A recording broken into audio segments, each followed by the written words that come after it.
I'm back with the Wild West Cowboys of Mesa. Watch out, full screen flashing in a few seconds. I'm just going to dive right into this. 2 loops will give me plenty of time to talk about it, hopefully. Let's rodeo. So let's rodeo.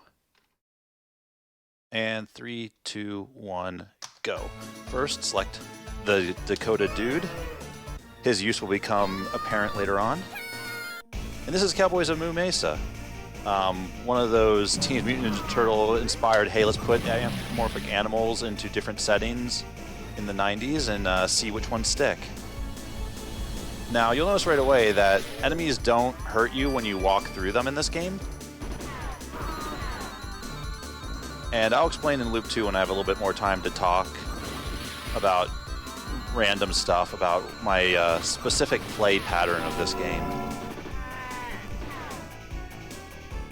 But in this world, well, I guess it was a mutagenic meteorite crash landed in the Wild West and turned a whole bunch of cows humanoid and a couple of different animals.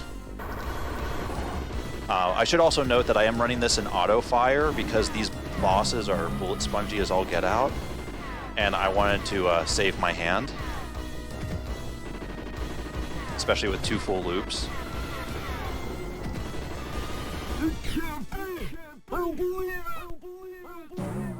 And another tidbit was I had to refresh myself on the cartoon. I remember seeing it a little bit. It ran in 91 and 92 for 2 seasons, but I never took to it. I may have just caught a couple of Saturday morning cartoons. One of the 4 selectable characters in this game isn't even a Cowboy of Mesa. The Buffalo guy. Oh, by the way, we've gone from Sunset Riders straight into a shmup. But the Buffalo guy, Buffalo Bull, isn't even one of the cowboys. He is just a blacksmith for the town.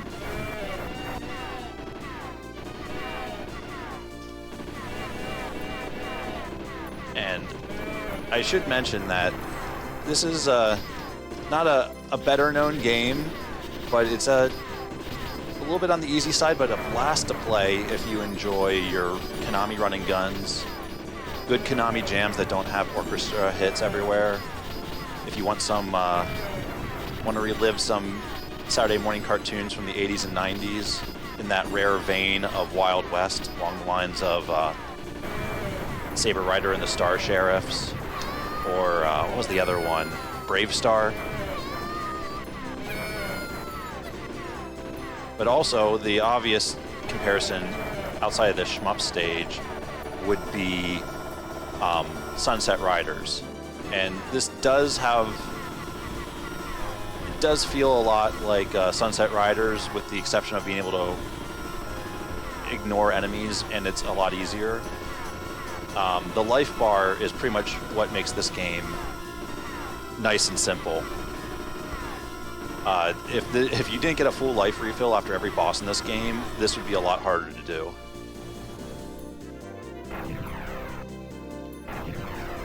Now, in doing some last-minute research on the cartoon itself, I found out that the Dakota Dude that I'm playing as was actually voiced by Jim Cummings.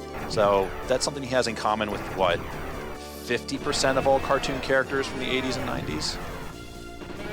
But he was one of those soft-spoken types that didn't say much more than, yep, sure enough.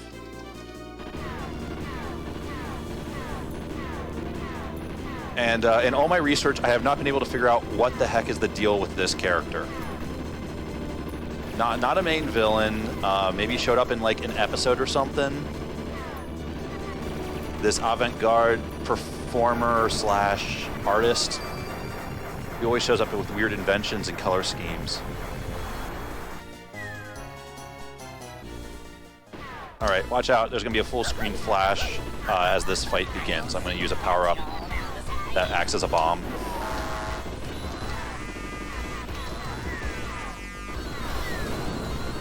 But, I mean, this game has that early 90s Konami charm. Nice, bright, colorful, big sprites. Lots of good animation. And 4-player. The funny thing was when I was bringing this up to some friends that I was going to be streaming this today, someone sent me a link on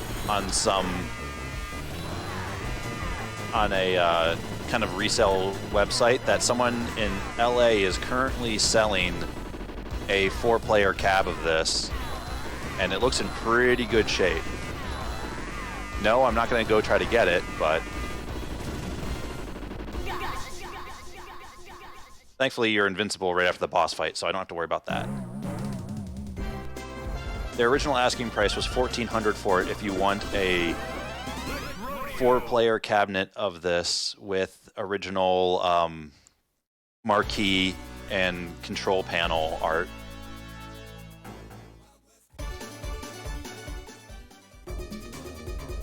So, moving along to the next stage. I haven't been talking too much about gameplay. There's a little bit of movement tech in this game that you have that hasn't come in too much, where you can dash, and when you bounce off of something, it makes you invincible.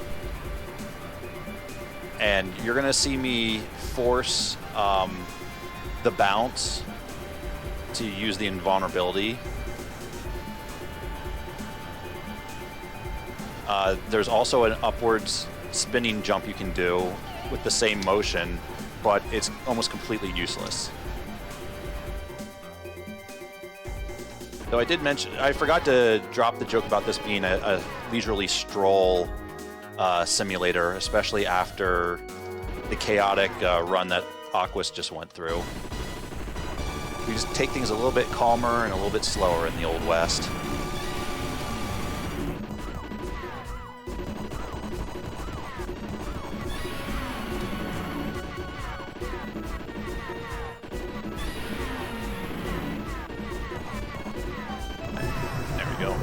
Be a little bit careful. One of his attacks he can do is where he just dives right at you. Alright, now for another leisurely stroll section.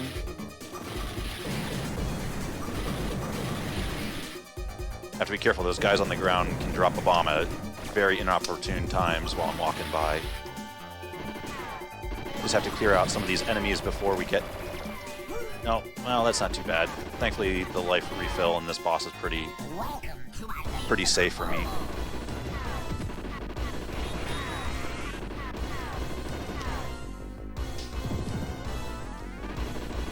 There was me having to use the wall bounce to get some invulnerability. That full screen dash back and forth is kind of nasty to try to jump over twice. I want him to stay up on those platforms because he's the most vulnerable up there.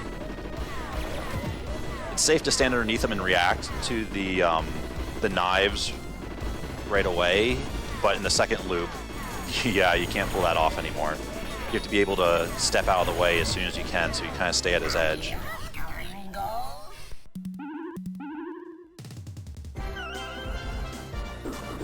And now the first stage that I'm really worried about. I just always have some minor screw-ups while trying to get through this, but graphically, this is probably the most stunning stage in the game. Welcome to Ghost Town.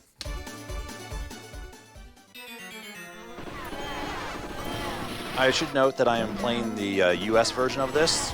I originally started learning this on the European or World ROM set, which is, it's not as bad as other Konami games where the US versions are just stupidly hard to play.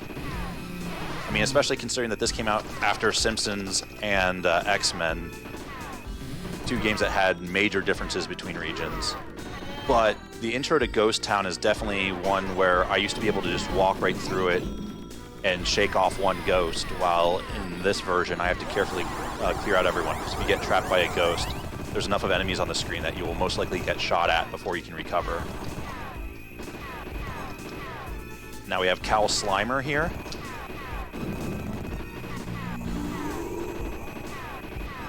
He also seems to have some more hit points than the European World version.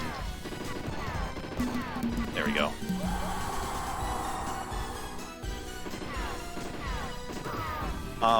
This is also listed as a 2-all, but the American ROMs have this. It's a ROM setting whether this game loops infinitely or ends after one round or two. The Japanese and European versions just end after the second loop.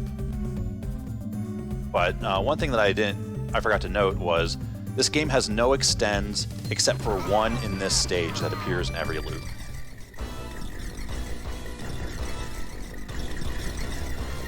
Also worth noting is while I specifically like playing as this character, there's actually no difference between the characters gameplay-wise.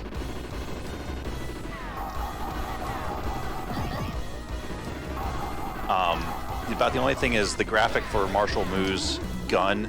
He actually shoots out like deputy stars instead of bullets because that was their way of getting around having heroes using guns in the 90s. Because they were always worried about that in cartoons around that time. Yeah, this guy's a little bit tricky. You don't want to stand too close to him because it could trigger him doing an almost instant melee attack with his shovel. Oh, he gave me a good pattern.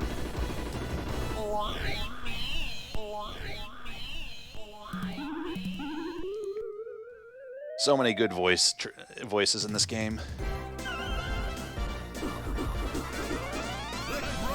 And believe it or not, that's probably, until the final stage of the loop, that's probably the hardest stage. So now I get a bit of a breather as this game has 2.5 auto-scrolling stages.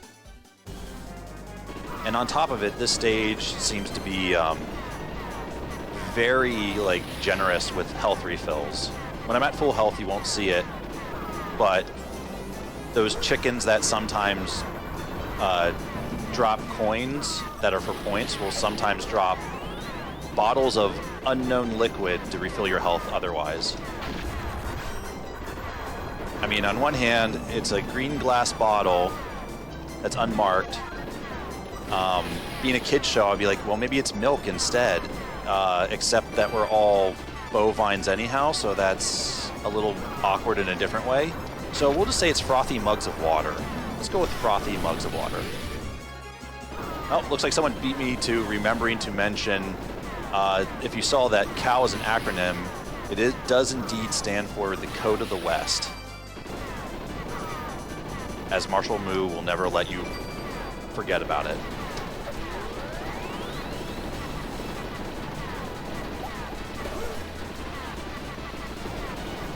I didn't get the side turret in time, so I got hit by a stray bullet, but otherwise not too much to worry about. There will be plenty of chances to get my life back up for the boss, and the boss itself is not that bad. This is a little power-up I like to call the Ringer, being a horseshoe and the sound it makes.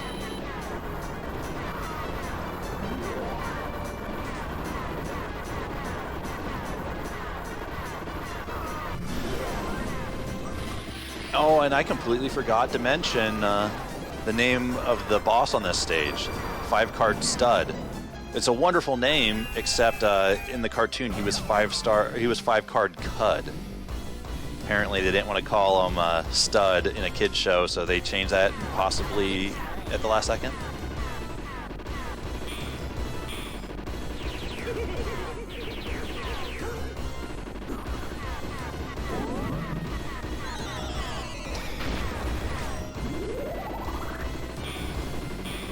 But he's pretty easy. The best thing I could do is have him just stay up there and keep going,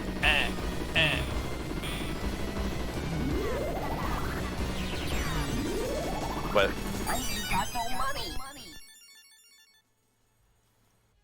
we won't be burying him with his money, because, as he just said, he ain't got no money. As you get him lower in life, the platform you're on will start to swing back and forth, making it a little bit harder to line up stuff. Oh, and here's my favorite stage. Just gonna stroll, shooting our gun. If anything walks into it, it's their fault. This is actually one of the first stages you get in the Japanese and European ROM sets where you're allowed to select your stage order. In the US set, it's fixed to always be this order.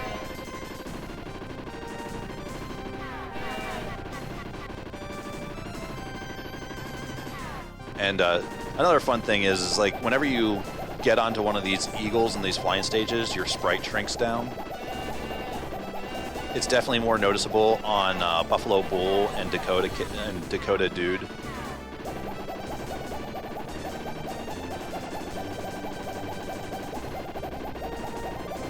And you can ignore most of these enemies. If you're in the upper right, the only thing that really hits you is something like lined up at the very top of the screen.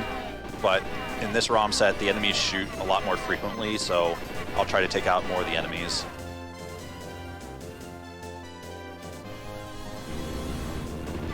And now we have this guy again.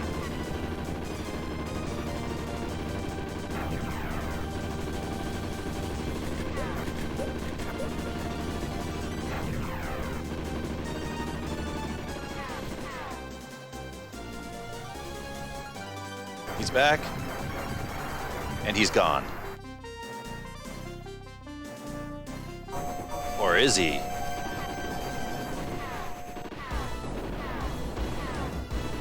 They like that Stagecoach mini-boss in the horse riding stage of Sunset Riders that they decided to make it a full boss.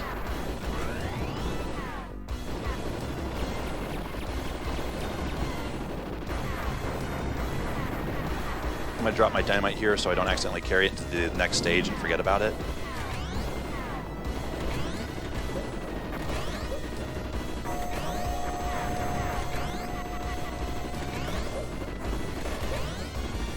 So you can actually do your charge while you're flying as well. By the way, fireworks.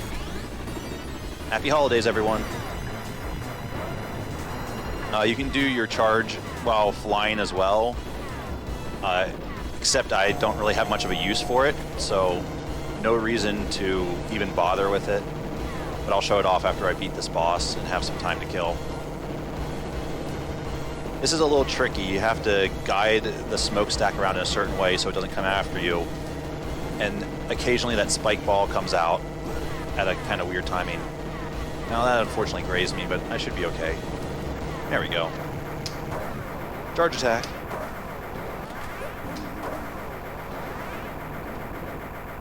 And there's the introductory stage, the 5 other stages, so that takes us into the end.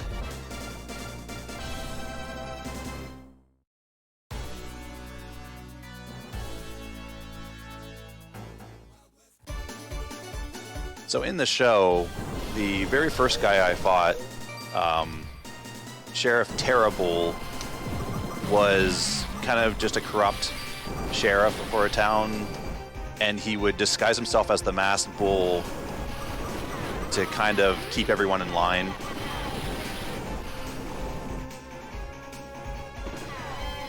So it all comes around and it'll make sense. I'm probably going to speed through the ending to save some time for the event. But because the credits do take a little bit in this. But you'll get to see something there that might not make sense without that little bit of exposition.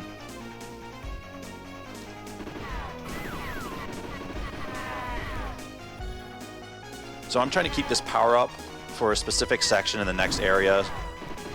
If you try to just walk underneath these chandeliers, they don't give you enough of time. You can dash under them, but then again... Oh, by the way, this is why I play as Dakota. Big steppy.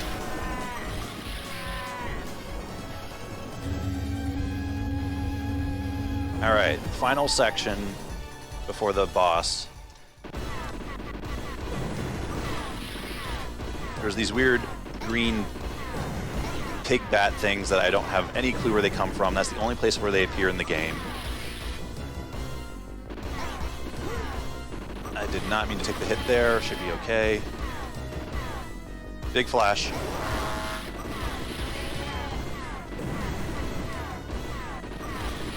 First couple times I played this, I didn't realize you could just shoot these things out of the way. It was so nice once I figured that out.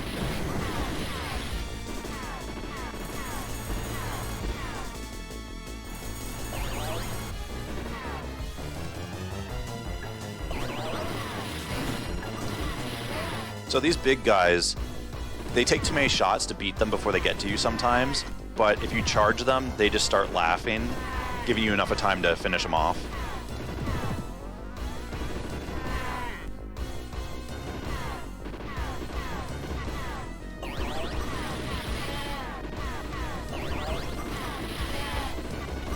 just a little focused right now because the most stressful part of this run to me is the final boss, and I'm at about 85% chance that this run will be successful, and it really comes down to the final boss on both loops.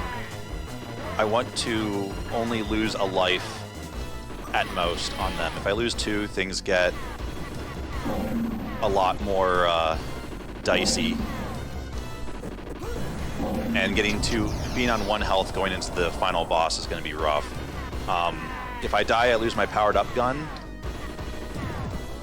and I want to try to get the final boss down to half health before I lose my shot.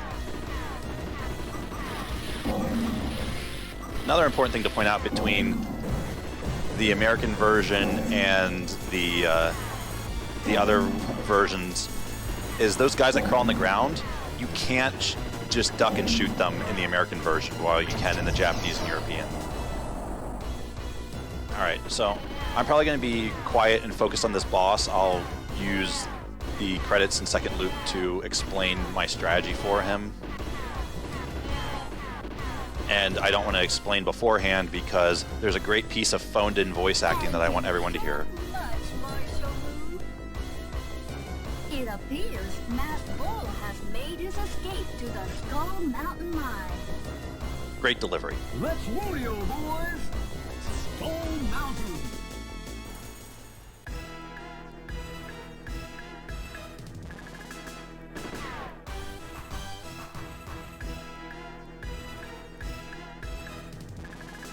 Your cattle drives are over!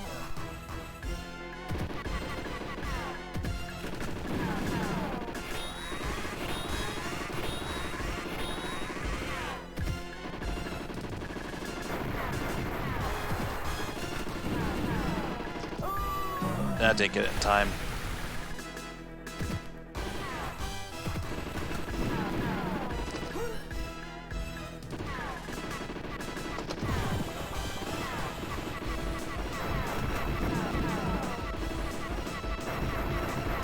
Just stay over there.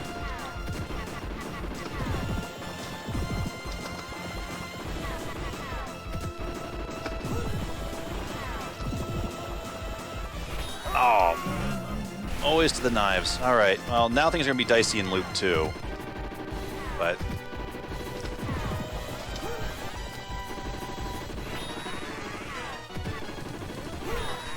oh, that's not good.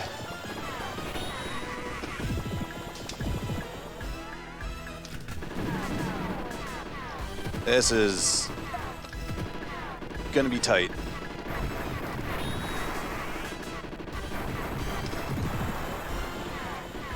All right, at least I got 1 loop out of this. Whew. Everyone likes a good smack into space and back.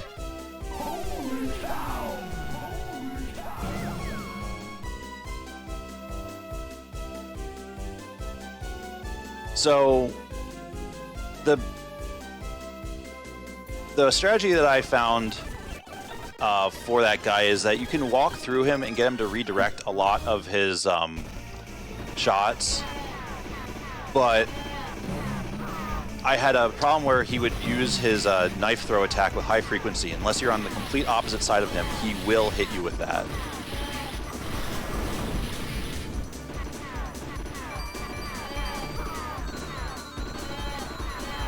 And so I've been working on, I was graced by Bare Knuckle Roo, who loves this game, during one of my practice streams, and he told me about being able to cancel the dash in mid-run. And so I was working on a more distant strategy for fighting the final boss while we're trying to react to his charge. And that would let me shoot the knives out of the air, but unfortunately my timing of trying to avoid it was awful during the first final boss run. So hopefully I'll do a little bit better on the second one. If I don't lose a life before then, and I go in with full health or almost full health, I think I can still recover this.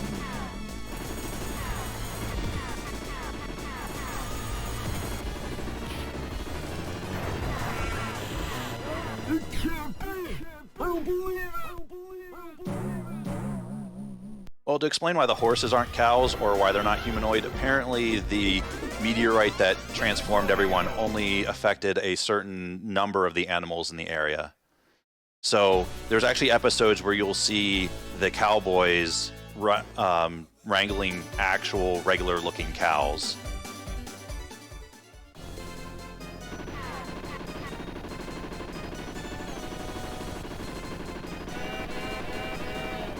Now, Loop 2, you'll notice that I'm going to be outright shooting a lot more enemies than I did in Loop 1. Things are a little bit more aggressive. There's more enemies on the screen. They shoot faster, so I want to try to take them out as fast as I can. Notice on Loop 1, I did a lot of strolling, just walking through enemies, and that kind of came because of how I was introduced to this game earlier this year. Was during an online event that Dumplechan actually put together called MAME Chronicles 2, where as a community, people work together to defeat various challenges on arcade games. And one of them was a low score attempt in Cowboys of Mesa. So everything that I've learned about how to play this game is about trying to keep my score low too. And that's why on the first loop especially, you saw me just walking by enemies instead of trying to take them all out. And that's just how I know the game. If I stop and try to take out enemies, I find myself getting hit by random things more frequently. Last chance to take out these murder hornets.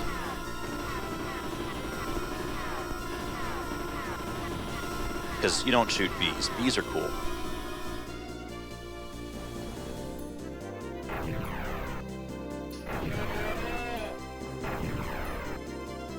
But I'll still revert to my trying to keep the killing minimum ways when I need a breather. But because I skipped through the credits for sake of time, there was one credit in particular I wanted to point out that got missed. The person credited for music in this is one M. Yamane, also known as Michiru Yamane. You might know from Rocket Knight Adventures, all the post-Symphony of the Night Castlevanias, and indie works these days.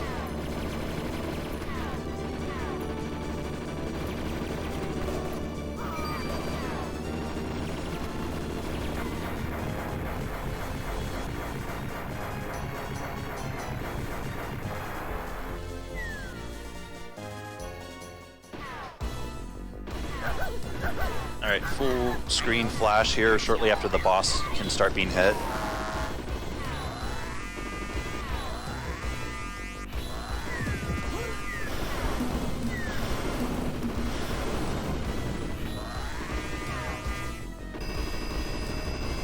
Huh, I didn't know he could actually block your shots. That's the first time I've ever seen him do that. So one thing about this guy is you want to stand close to him so his shots go over your head, but you don't want to stand too close to him because he does have a close-range melee attack that hits in front and behind him if you're overlapping his sprite. Other than that, it's pretty easy to just react to his claw attacks. Yeah, that's where being close enough that you can duck under his shots came in handy. The bosses don't really change too much in the second loop, and if the machine is set to loop infinitely, Loop 2 is pretty much max rank. The game doesn't get any harder than this. But one-ups are limited. You get a single one-up per run. And another reason why I'm not bothering to kill a lot of enemies is you don't get one-ups due to score, so no reason to worry about that for extra extends.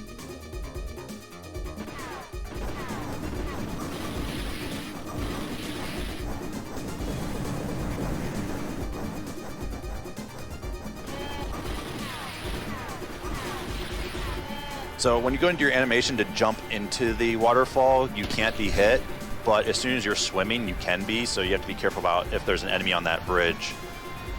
It's a shame one didn't follow me, though, because the bridge the platform he's standing on kind of disappears as the screen scrolls upwards, so at the last second you can see him just drop out, and that amuses me a little bit. Though, even if I did get hit, there is a flying chicken here that makes a honking noise for some reason that would drop a health power-up if you're not at full health.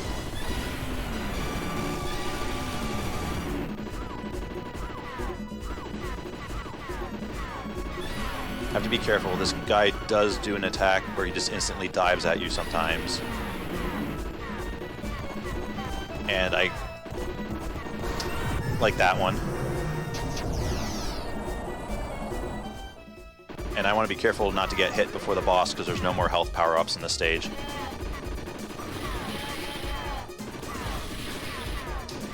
They put an extra barrel on there so you can no longer jump over them. You have to dash through those.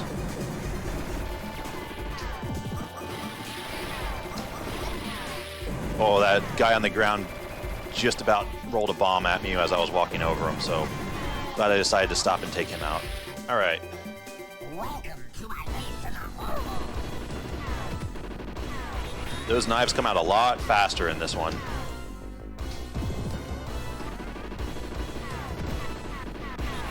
So I try to stay kind of to the edge of him as much as I can so I can react. It's basically if he throws knives, you don't want to be underneath them, and if he pulls out his guns, you want to be underneath them. He just does his normal sonic spin.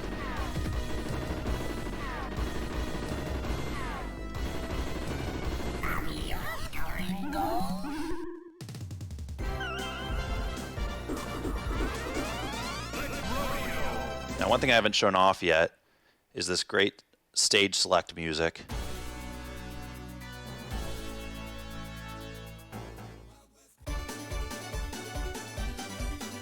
Or actually, when it shows the boss.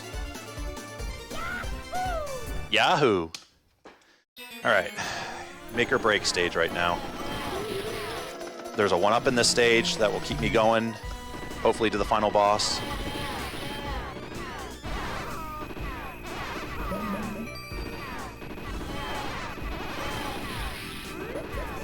Oh, the spider boss is totally saying gringos.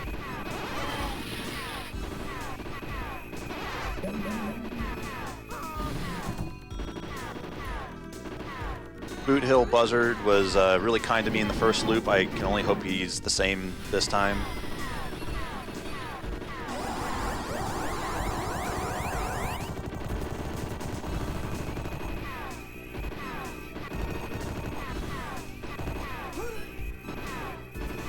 I do get 1 life back at the start of the boss fight, so taking 1 hit, not a problem.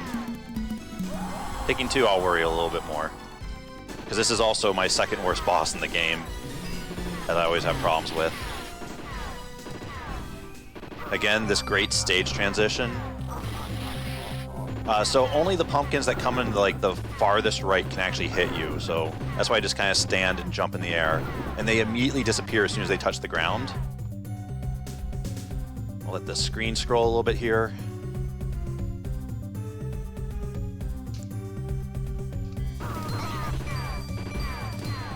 Alright, and full health for the boss.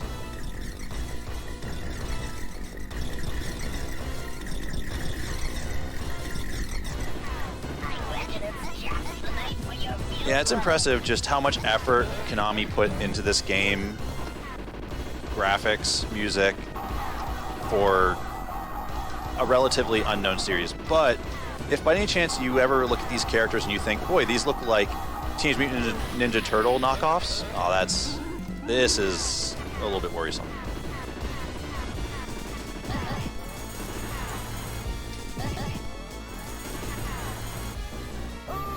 Oh, okay, well, there's still like we're gonna see the final boss again, don't worry. There's a slim chance, though, that I can still beat the final boss. Uh-oh.